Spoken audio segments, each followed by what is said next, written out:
Welcome to Inside Warhawk Sports alongside Warhawks graduate assistant coach Ryan Woods. I'm Sean Tien. Now, Coach, you used to wrestle at UW-Parkside. You then coached there for a year. What brought you to UW-Whitewater?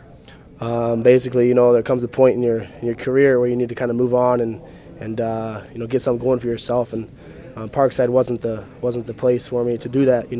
So I needed to get away from Parkside and go somewhere where I could gain valuable coaching experience, as well as earn my master's, which is crucial in the sport of wrestling if you want to be a college wrestling coach, which is what I aspire to do. So the opportunity arose, and Fader contacted me, and I couldn't pass it up. So.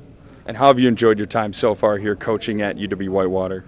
Oh, it's been it's tremendous. I've had an amazing time so far, and I've learned an enormous amount of just things behind the scenes, paperwork and stuff like that I never even knew that went into the sport of wrestling and coaching. So I've learned a lot, and my experience here has just been phenomenal so far.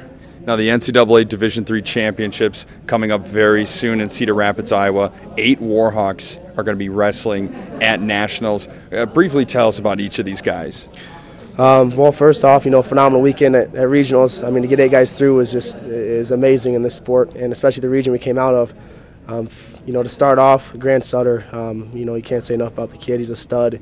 He's probably one of the most technically sound wrestlers on our team, as far as skills and stuff go like that. The sky's the limit for him. He took 3rd last year, and very well as a takedown away from me in the championship match at the Division III championship. So I look forward to seeing what he can do down there. Jake Frederickson, a guy. He's a senior. He battled his way through a tough weight class at the regional tournament. Does everything right on and off the mat. His lifestyle is just dedicated to the sport, and for a guy like that, you can't help but just want it. You want it just as bad as he does almost. And so just with all these guys, I'll say the same thing. I look forward to all doing great things next weekend. Elroy Perkin, man, that guy, he's come a long way since high school. I know a lot of people talk to me and they're like, man, Elroy Perkin's doing awesome. He's doing awesome. High school wrestler. He was an average wrestler in high school, and now he just came and he won the regional and beat the -- seed in the semis. And he's on a strong roller coaster, and it's moving fast. So we're hoping that thing doesn't stop until I guess, what do you call that part in the roller coaster when it stops and you have no choice for it to stop? I guess we don't want this ride to end until we stand on top of that podium. I guess that's what we want. 157, Cade Starwalker, probably one of the toughest kids I know on the mat. He's a brute. I guess that's a brute/warrior is my 2 words to describe him. He got pinned his first match at the regional tournament, kind of a defensive pin, and then he had to battle his way back just to take 3rd, win 4 matches in a row. And for someone to do that, I told him when he came off the mat, I was like, man, you're a warrior. Come back, your senior year, you get pinned. I mean, that's a lot of adversity to fight through right away. So again, expect great things from him. He's a senior, so you can't help but just want the best for him. 157, and then up next we got 165, which is Cedric Gibson, one of the most explosive kids I know, probably one of the least favorite kids I like to wrestle in here. He's got amazing hips. I mean, you shoot on him and your face is going to end up in the mat a lot of times. That's not fun, Really explosive, and with him too, he's very capable of getting on top of that podium.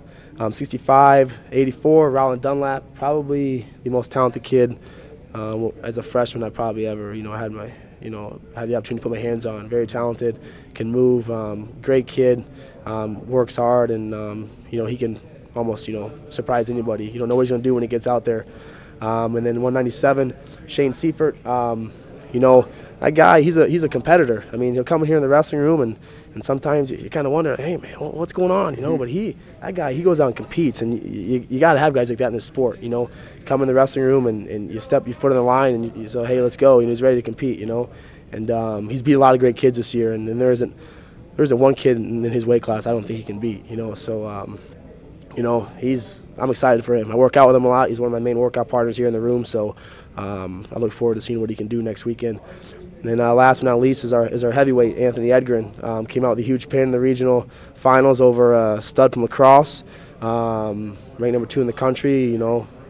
Got in his double overs, and that kid went feet over back and put him on his back and pinned him. And that kid can do anything. So he's dangerous. So guys like that, they're hard to wrestle. So all 8 of those guys, it's going to be a memorable weekend. We've had an amazing season here so far, and we're looking to cap it off with the ultimate pinnacle in this sport is to bring home a team trophy, and even more that first place trophy, which we definitely aspire to do. So that's all 8 of our guys. I mean, I could talk about them all day, you know. Yeah, it's a lot of names to remember. Kudos to you knowing just everything you did. If I didn't, I don't think I should be in front of. I feel a little embarrassed. I'd have to say cut, you know. Well, Coach Woods, lastly, what do you enjoy most about coaching wrestling here at UW-Whitewater? You know what? It's a hands-on experience with these guys. I mean, I was in college once, you know, obviously, and I was an undergrad, and I see some of the things these guys do that I did, and it's nice to be able to kind of, you know, from the outside looking in now, I can kind of be, hey, you know, kind of take my experience and help these guys out. And I think there's nothing better than seeing a guy, you know, change and his character just improves, you know, whether it's on or off the mat. You know, you work out with them, you know, those extra sprints, those extra workouts in the morning you guys set up to see that pay off in a hard match, you know, and to win that match, or even, you know, academically, you know, you get them in study tables, you help them out, you know, you guide them as people. You know, there's a lot more to this sport than just the sport of wrestling, and I think it's important. You know, for me, my coaching philosophy is to make these guys true champions on and off the mat. So that's what I enjoy about being here at Whitewater and like working with these guys on the team. For Warhawks assistant graduate coach Ryan Woods, I'm Sean T, and that was Inside Warhawk Sports.